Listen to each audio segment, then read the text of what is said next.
Hello everybody, welcome back to my channel. Today we are doing one of the Wizarding Trunk DIY potions that we got in one of our Wizarding Trunk unboxings.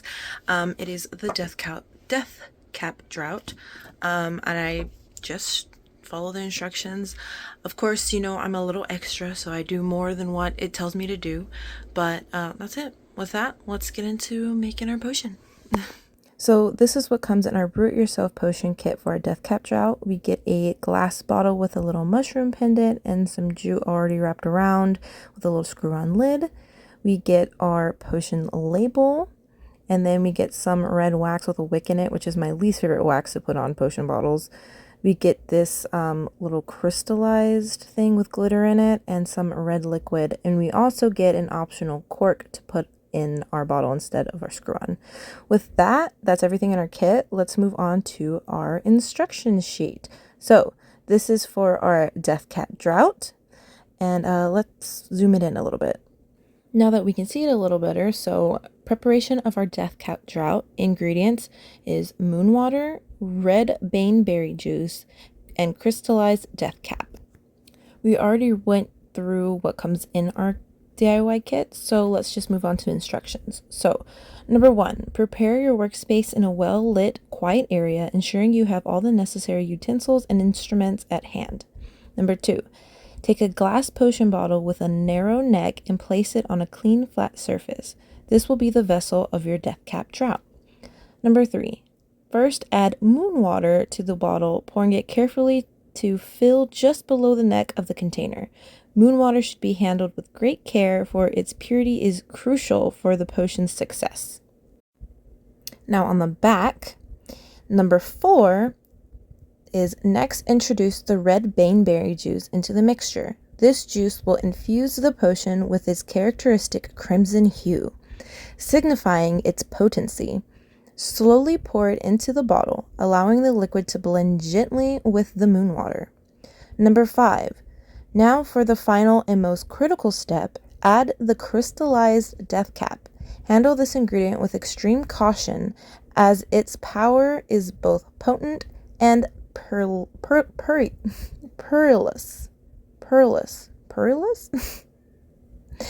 Pour the crystallized Deathcap into the bottle, watching as it begins to dissolve slowly.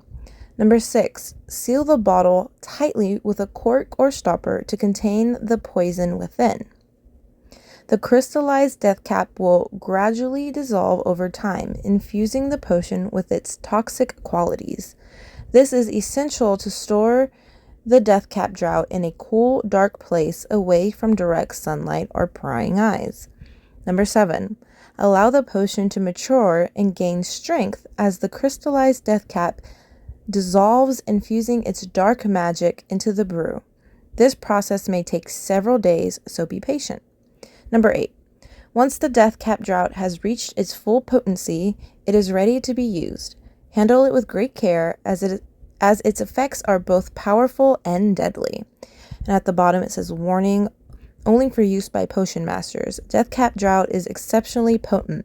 Its effects are perilous, and death is mostly irreversible. So let's get into it now. Okay, so before I put my moon water into my bottle, I decided I wanted to have some little mushrooms to put inside. Like if, you know, you put mushrooms in there and made like a mushroom stock. So I'm using this moldable plastic, or the Polymorph or the Instamorph, whatever brand, as long as it's this moldable plastic. And so I did this earlier, that's why the shot's different, so that it would melt and I would have this ready and it would be dry before I put it in the bottle. So it's just these little beads, and you put them in hot water. I just put this water in the microwave for about a minute, which honestly was probably too much, but it kept the water warm for a while. And yeah, it's just a bunch of little white beads. You put them in there and you can see it's instantly starting to go clear. That's pretty much when it goes clear, it's ready to be used. So now we're here back, I guess, to the present. I let it sit. The water was too hot for me to stick my hand in to pull it out, so I used a tool to like pull it out. Now, if you ever want to use this moldable plastic, be very cautious because the water is hot, so the plastic is a little hot. So you don't want your water to be super, super hot because then the plastic will be super, super hot. So this is me trying to get the plastic off that tool. And as you see, look, it becomes completely malleable, and I just go ahead, and make some little mushrooms. I completely go out of frame, so there isn't really any good video of me making little mushrooms.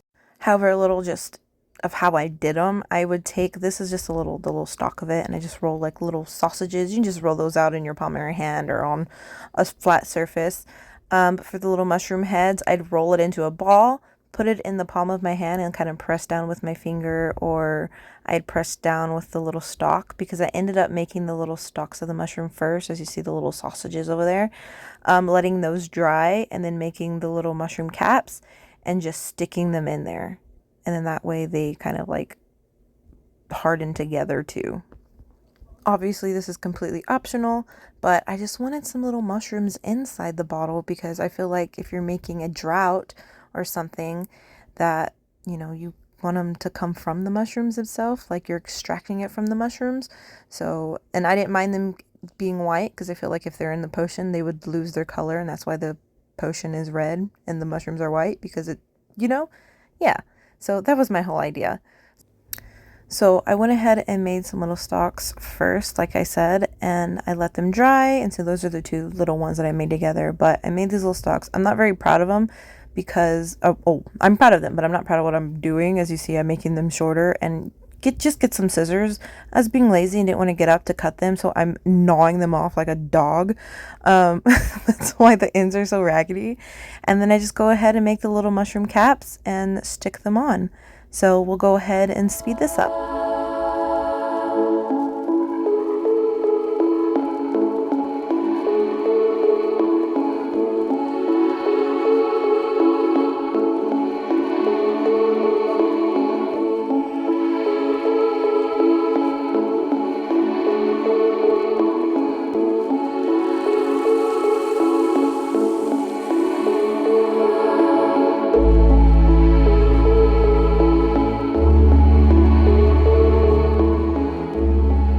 So here are all the little mushroom dudes I made. They are all mostly dry. They're not entirely solid, but they are for the most part. So I think it's fine to throw in there.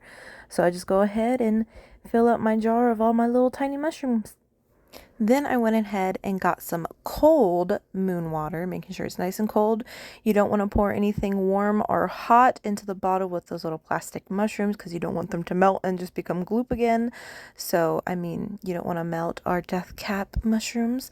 So, yes, cold moon water, and I filled it up just below where the neck of the bottle starts. So you can see the little end there if you've got good eyes. Now I'll be taking our little jar of red baneberry juice. You see, it's this very dark red. And I'm sorry the bottle wasn't fully in frame when I poured the red liquid, but I feel like you get to see the liquid a little bit better. Like, look at this. Like, to me, that's just pretty. So, letting it infuse in our moon water. Yeah, that was pretty. I wish I had a really nice shot of that, though.